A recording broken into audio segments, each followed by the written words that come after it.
Plus two humanities എടുത്ത കുട്ടികൾക്ക് 3 കോഴ്സുകൾ ഞാൻ സജസ്റ്റ് ചെയ്ത് തരാം. ഇപ്പോൾ മെഡിക്കൽ ഫീൽഡിലേക്ക് എങ്ങനെ പോകാന്ന് വെച്ചാൽ നിങ്ങൾക്ക് BSc നഴ്സിംഗിൻ്റെ അതേ പവർ, അതായത് സയൻസ് എടുത്ത് പഠിച്ച്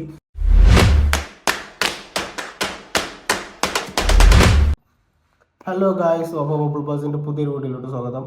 അപ്പോൾ ഇന്നത്തെ വീഡിയോ എന്താണെന്ന് വെച്ചാൽ പറഞ്ഞാൽ ഹ്യൂമാനിറ്റീസിലേക്ക് കേട്ടോ. പ്ലസ് ടുവിൽ ഹ്യൂമാനിറ്റീസ് എടുത്ത കുട്ടികൾക്ക് 3 കോഴ്സുകൾ ഞാൻ സജസ്റ്റ് ചെയ്ത് തരാം.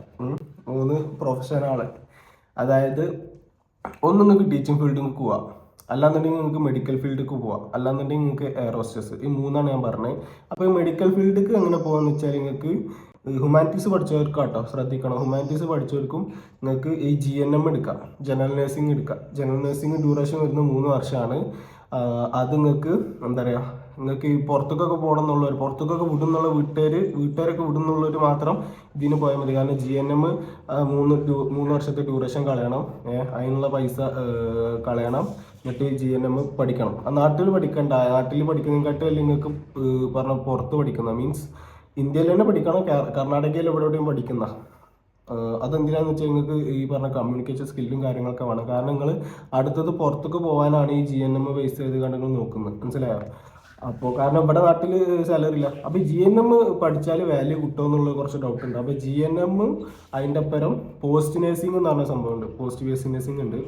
അപ്പോൾ അതും കൂടി എടുത്താൽ നിങ്ങൾക്ക് BSc നഴ്സിംഗിന് അതേ പവറാണ്. അതായത് സയൻസ് എടുത്ത് പഠിച്ച് മാർക്ക് മേടിച്ചിട്ട് ഇപ്പോൾ BSc നഴ്സിംഗ് എടുത്ത് അതും 4 വർഷം പഠിച്ച് ആ ഒരു കുട്ടികളെ പവർ തന്നെയാണ് നിങ്ങൾക്ക് ഈ പറഞ്ഞ GNM എടുത്തുകൊണ്ട് ഈ പോസ്റ്റ് നഴ്സിംഗ് എടുത്താലും നിങ്ങൾക്ക് കിട്ടുന്നത്, മനസ്സിലായി? അപ്പോൾ അങ്ങനെ നിങ്ങൾക്ക് പോവാം. ഇതെങ്ങനെ പുറത്തേക്കൊക്കെ വിടും, വീട്ടുകാരൊക്കെ വിടും എന്നുള്ളവർ മാത്രമാണെന്നുണ്ടെങ്കിൽ ഇതിലേക്ക് പോയാൽ മതി. ഇനി പുറത്തേക്കൊന്നും വിടൂല, നമ്മൾ കേരളത്തിലെ കുട്ടികളെ കേട്ടോ, പുറത്തേക്കൊന്നും വിടൂല. എന്താ പറയുക, അധികം ജോലിക്കാണെന്നുണ്ടെങ്കിൽ പുറത്തേക്കൊന്നും വിടൂല നിൽക്കുന്ന കുട്ടികളുണ്ടാവും. ഓർക്ക് പറ്റിയൊരു ഇത് പറഞ്ഞാൽ ടീച്ചിങ്ങാണ്. അപ്പം നിങ്ങൾക്ക് ഈ പറഞ്ഞ ഈ ഹ്യൂമാനിറ്റീസിൽ നിങ്ങൾക്ക് ഏതാണ് ഇഷ്ടപ്പെട്ട സബ്ജക്റ്റ്? സോഷ്യോളജി അങ്ങനെയൊക്കെ അല്ലേ?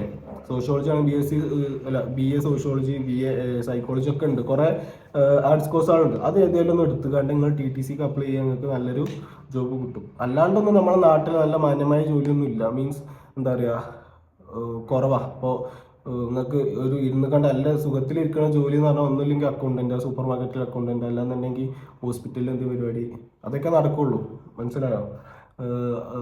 അത് നോർമലായി കണ്ട് ഈ പറഞ്ഞ എന്താ പറയുക, അക്കൗണ്ടിങ്ങിന് പോയി കണ്ടായാൽ മതി. ഞാൻ ഡിഗ്രീൻ്റെ കാര്യമാണ് പറഞ്ഞത്. ഡിഗ്രി ബാച്ചിലറായിട്ട് കിട്ടുകയും ചെയ്യും, നിങ്ങൾക്ക് ഒരു നല്ലൊരു ജോബും കിട്ടും. പിന്നെ മൂന്നാമത്തെ പറഞ്ഞാൽ എയർ ഹോസ്റ്റസ്. എയർ ഹോസ്റ്റസ് ഞാൻ എൻ്റെ ഒരു സെപ്പറേറ്റ് വീഡിയോ ഇട്ടിട്ടുണ്ട്. അതാണെന്നുണ്ടെങ്കിൽ എൻ്റെ യൂട്യൂബ് ചാനലിൽ പോയാൽ കിട്ടും. എയർ ഹോസ്റ്റസിന് നിങ്ങൾക്ക് +2 ക്വാളിഫിക്കേഷൻ മതി സത്യം പറഞ്ഞു. പക്ഷേ ഒരു ഇനി ഫ്യൂച്ചർ എങ്ങനെ നമുക്ക് മാറാൻ പറ്റുമെന്ന് എനിക്കറിയാം, മാറോ ഇല്ലയെന്നും അറിയില്ല. അപ്പോൾ നിങ്ങൾ എന്തായാലും റിസ്ക് എടുക്കാതെ നിൽക്കാൻ വേണ്ടിയിട്ട് നിങ്ങൾ ഏതെങ്കിലും ഒരു ആർട്സ് കോഴ്സ് ഏതെങ്കിലും എടുക്കുക. അത് കഴിഞ്ഞിട്ട് നിങ്ങൾക്ക് ഈ പറഞ്ഞ ഓരോ എയർലൈൻസിൻ്റെ ഇൻ്റർവ്യൂ ഉണ്ടാവും. ഇൻ്റർവ്യൂവിൻ്റെ ഇത് ഷെഡ്യൂൾ ഒരു ഒഫീഷ്യൽ സൈറ്റിൽ അറിയിക്കും. അപ്പോൾ നിങ്ങൾക്ക് ആ ഇൻ്റർവ്യൂ പോയി അറ്റൻഡ് ചെയ്താലും മതി. അതിൽ കിട്ടുകയാണെന്നുണ്ടെങ്കിൽ നിങ്ങൾക്ക് കുറച്ച് പൈസ എന്തോ ആ ട്രെയിനിങ്ങിന് കൊടുക്കേണ്ടി വരും. അതുപോലെ തന്നെ A to Z കാര്യങ്ങൾ എങ്ങനെയാണ്, മേക്കപ്പ്, ഗ്രൂമിങ് കാര്യങ്ങൾ എന്തൊക്കെ ചെയ്യണം, ഗ്രൗണ്ട് വർക്ക് ഒക്കെ അവർ പഠിപ്പിച്ചു തരും. അത് കഴിഞ്ഞിട്ട് നിങ്ങൾ ഒരു 3 വർഷം അവിടെ തന്നെ സ്റ്റേബിൾ ജോലി ചെയ്യുകയാണെന്നുണ്ടെങ്കിൽ നിങ്ങൾക്ക് നിങ്ങൾ ട്രെയിനിങ്ങിന് കൊടുത്ത പൈസ അത് സ്റ്റൈപ്പൻഡോട് കൂടി തിരിച്ചു തരികയും ചെയ്യും. അപ്പോൾ ഈ ഒരു സംഭവമാണ് ഹ്യൂമാനിറ്റീസ് പഠിച്ച കുട്ടികൾക്ക് ഞാൻ കണ്ടിട്ടുള്ളത്. ഇപ്പോൾ പറയാൻ കാരണം എന്താ വെച്ചാൽ 2-3 സ്റ്റുഡൻസ് എന്താ പറയുക എന്നോട് നിങ്ങൾ ചോദിച്ചു, ഹ്യൂമാനിറ്റീസ് ആണ്, ഹ്യൂമാനിറ്റീസ് എടുത്തവർക്ക് എന്ത് ചെയ്യണം, അവർക്ക് അറിയില്ല, ഐഡിയ ഇല്ല എന്നുള്ള രീതിയിൽ ഇത്. അപ്പോൾ ഞാൻ അങ്ങനെ ഒരു വീഡിയോ ചെയ്യാമെന്ന് വിചാരിച്ചു. പിന്നെ ഈ ഹ്യൂമാനിറ്റീസ് എടുത്തവർക്ക് തന്നെ ഇനിയിപ്പോൾ ഈ പറഞ്ഞ എന്താ പറയുക പ്രൊഫഷണൽ കോഴ്സിലേക്ക് ഇറങ്ങണമെന്നുണ്ടെങ്കിൽ അങ്ങനെ ചെയ്യാം കേട്ടോ. ഇപ്പോൾ BBA, BCA, BCom ഒക്കെ അവർക്ക് എടുക്കുക. പഠിക്കാൻ താല്പര്യം ഉണ്ടെന്നുണ്ടെങ്കിൽ എന്താ പറയുക ആ ഒരു മനസ്സുണ്ടെന്നുണ്ടെങ്കിൽ നിങ്ങൾക്ക് ധൈര്യമായിട്ട് മുന്നോട്ട് പോകും. ഓക്കെ, അപ്പോൾ അടുത്ത വീഡിയോ ആയിട്ട് വരുന്നവരെ ബൈ. പിന്നെ ഷെയർ ചെയ്യുക, സബ്സ്ക്രൈബ് ചെയ്യുക.